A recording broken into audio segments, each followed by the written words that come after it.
Sadar nggak sih kalau kata-kata sepele kayak tapi, hanya, atau karena itu bisa ngubah segalanya? Nah, kali ini kita bakal lihat gimana kata-kata super kecil ini justru jadi kunci buat ngebuka argumen yang paling ribet sekalipun. Dan ternyata ya, taruhannya itu nggak cuma soal paham atau nggak paham, tapi bisa sampai soal hidup dan mati. Serius, yuk kita mulai dari skenario yang paling ekstrim. John Piper pernah bilang, dan ini dalam banget, hidup Anda bergantung pada makna kata-kata kecil. Coba direnungin dulu. Seluruh hidup kita bergantung sama kata-kata kecil. Kedengarannya emang dramatis ya, banget. Tapi kita lihat deh, ini tuh beneran nyata.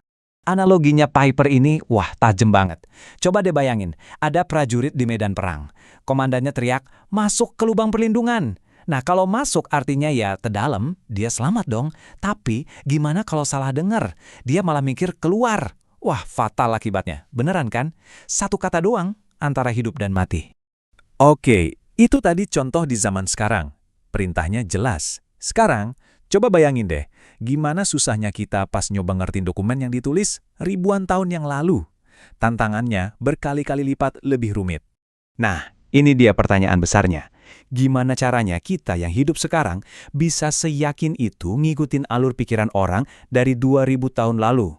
Budayanya beda, bahasanya beda, semuanya beda. Ini bukan lagi soal nerjemahin kata per kata loh. Ini soal ngebangun ulang argumen mereka dari awal. Dan disinilah para pahlawan kecil kita masuk. Kata-kata kayak karena, maka, supaya, mereka ini kayak lem perekatnya. Tanpa mereka, ide-ide itu cuma kayak potongan puzzle yang acak-acakan. Nggak ada gambaran besarnya sama sekali. Jadi, pertanyaannya, gimana cara kita baca rambu-rambu kuno ini dengan benar? Tenang, untungnya ada alat yang emang dibikin khusus buat kerjaan super berat ini. Namanya leksikon interpretif. Oke, leksikon itu intinya kamus. Tapi, tunggu dulu. Ini bukan kamus biasa yang cuma ngasih daftar arti kata. Oh, bukan. Ini jauh lebih canggih. Coba deh, jangan bayangin ini kamus. Bayangin ini semacam peta logika. Peta yang nunjukin kita setiap tikungan dan belokan di argumen penulis. Atau kayak cincin decoder. Keren kan? Tapi bukan buat mecahin kode rahasia, melainkan kode logika yang udah berumur ribuan tahun. Yang bikin buku ini unik apa? Dia tuh nggak peduli sama kata-kata penting, kayak kata benda atau kata kerja yang gede-gede. Fokusnya justru ke para pekerja sunyi di dalam bahasa. Preposisi, konjungsi, partikel, ya kata-kata yang biasanya kita lewatin aja pas baca. Padahal justru disitulah cetak biru argumennya disembunyiin. Jadi biar lebih gampang, leksikon itu kamus khusus. Dan kamus ini spesialisasinya tata bahasa logika. Dia nggak cuma ngasih tahu kita arti kata, tapi yang lebih penting, dia ngasih tahu gimana cara kata itu nyambungin satu ide ke ide yang lain. Oke, ini mungkin masih agak ngawang-ngawang ya. Gini deh, biar lebih konkret, kita langsung aja bedah satu contoh kata Yunani dari buku ini. Kata.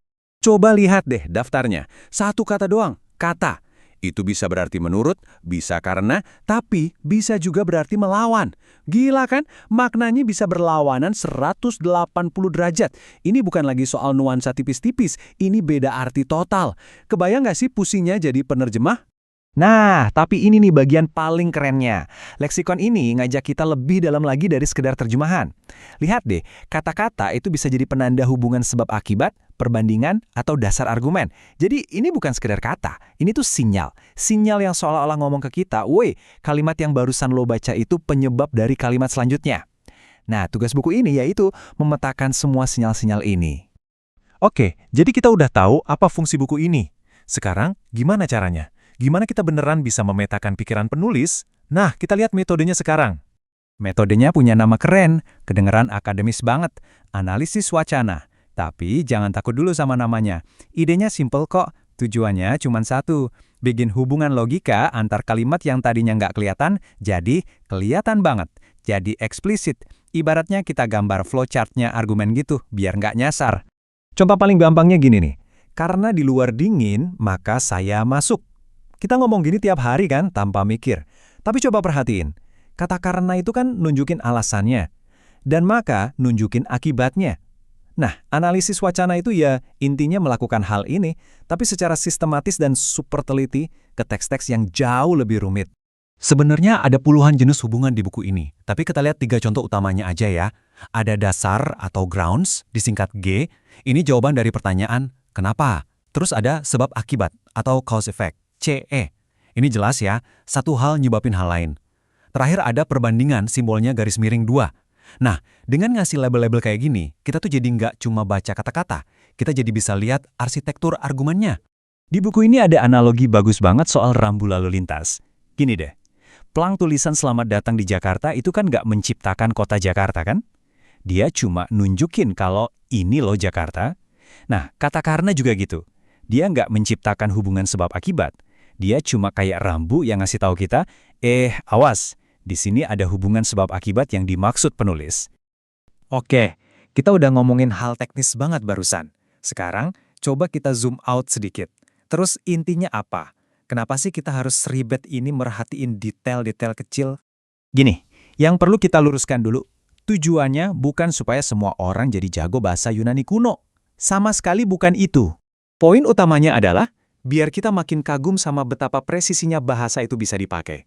Biar kita sadar kalau penulis hebat itu milih kata karena atau sehingga tuh nggak asal-asalan.